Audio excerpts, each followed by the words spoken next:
Bien, bonjour mesdames et messieurs. Merci d'avoir veillé jusqu'à cette heure tardive. Et je voulais donc vous rendre compte de la conclusion de ce conseil. Nous avons eu des échanges importants, je l'évoquais ce matin en arrivant, pour l'avenir de notre Europe concernant le soutien à l'Ukraine, notre prochain cadre financier pluriannuel, les futurs élargissements de l'Union européenne et les réformes qu'elle doit mener, et notre relation aussi avec nos principaux partenaires commerciaux, ainsi que sur les enjeux liés à l'accord UE-Mercosur et à l'agriculture. Beaucoup de sujets donc à ce Conseil. Je vais essayer de rendre compte ici des principales décisions. D'abord sur l'Ukraine. Dans la séquence diplomatique intense qui est en cours, nous avons réaffirmé notre mobilisation en faveur d'une paix juste et durable, assortie de garanties de sécurité robustes et respectueuses des intérêts de l'Europe.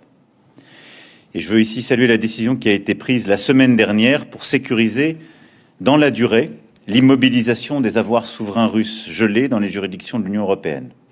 Cette décision, prise vendredi dernier, permet à l'Europe de conserver l'un de ses principaux leviers de négociation.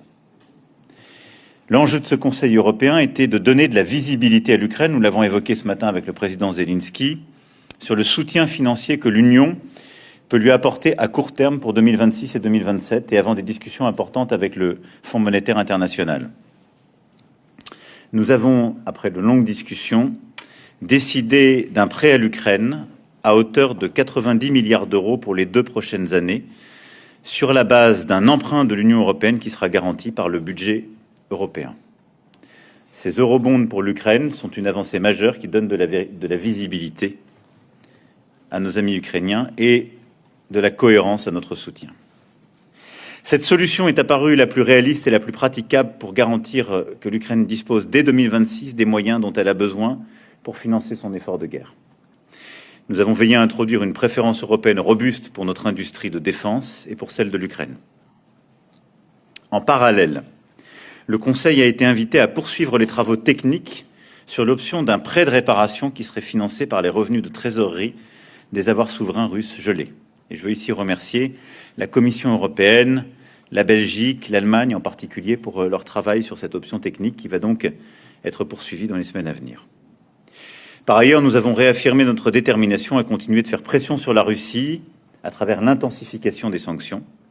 Et les travaux de la Commission sur le 20e paquet de sanctions vont dans le bon sens, notamment pour le ciblage de certains secteurs sensibles de l'économie russe et les navires de la flotte fantôme qui continuent de menacer la sécurité de notre continent. L'autre sujet, évidemment, qui a structuré les débats